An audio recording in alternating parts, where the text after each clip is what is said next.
How's it going, everybody? I'm Zach, and this is the Toku Rug channel. I assume that most people watching have seen the Spider-Man movies in some capacity.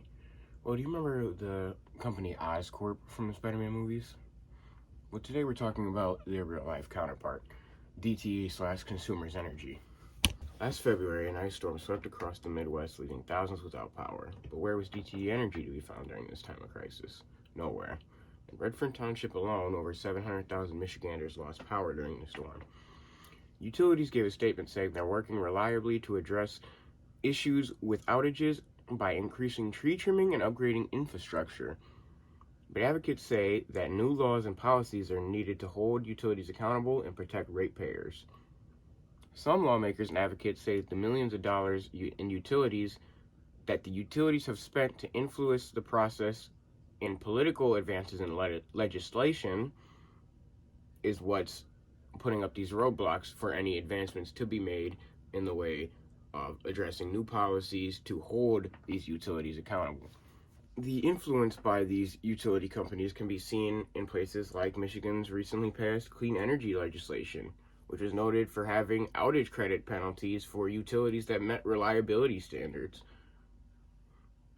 A recent report highlighted Michigan's long-term reliability problems, finding that it was the second worst state for power outages between the year 2000 and 2021.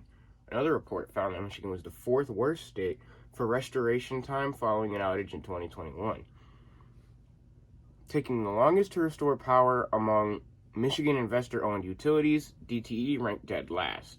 In 2022, DTE and Consumers Energy showed modest improvement in reliability compared to 2021, but the average customer was without power for roughly 10 to 8 hours. Respectfully, this was well above the national average.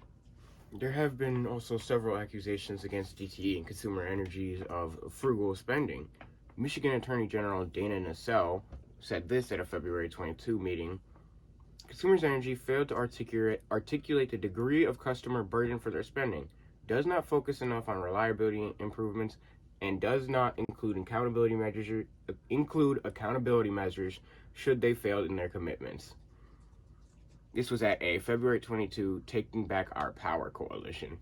There was another significant gesture that was attempted to be proposed by the MPSC to create financial incentives and disincentives for utilities based on reliability. They would collect $10 from ratepayers to create a fund from the program. However, this prompted outrage. City ratepayers and advocates in business groups stated it would reward utilities for service that would still not meet Michigan's reliability standards. Amy Bandyke, Executive Director of Citizens Utility Board of Michigan, said basic utility functions like reliability shouldn't be eligible for incentives or penalties. In a previous statement, the Cub Group said such benefits were misaligned with customers' interests. They then stated it was a little upsetting to hear that we're entering a conversation about incentives when the idea of compensation for impacted ratepayers is constantly being knocked down and not even considered for the discussion. Several other advocates have criticized this policy due to DTE's 9.9 return on equity rate, much higher than most other electrical utilities. Roshan Kirshan, a Michigan Environmental Justice Coalition policy associate, called the policy Byzantine. The duration limits are such that you have to be an extreme outlier in order to receive the credits, he said. The group has long pushed for higher credits like those included in bills introduced in 2022, which would have created a $5 hourly credit increased on the duration of the outage. This would prohibit utilities from recovering the cost of credits and create a $100 credit for customers experiencing 4 or more outages in a year and $200 for more than 4. Those bills did not progress and have not been reintroduced. The CUB program did introduce a 2 per hour outage credit, which Bandyke said would align with the losses the customers experience. Somehow, however, legislation protect the ratepayers that were introduced last year under the HB 5221. DTE Energy signaled in early February that it would ask for another rate increase this spring, just months after securing $368 million. Bandyke said that the HB 5216 could limit the revolving door rate increases that each utilities will continually squeeze customers with.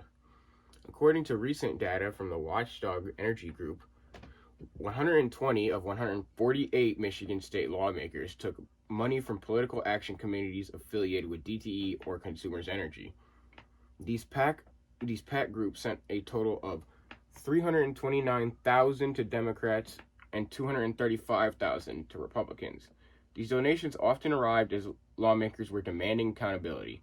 For example, Republican Helena Scott received a $3,000 donation from DTE's PAC committee while leading a statewide listening tour for a newly created Michigan House Energy Reliability, Resilience, and Accountability Task Force. Other lawmakers received more, like House Speaker Joe Tate, who took $32,000.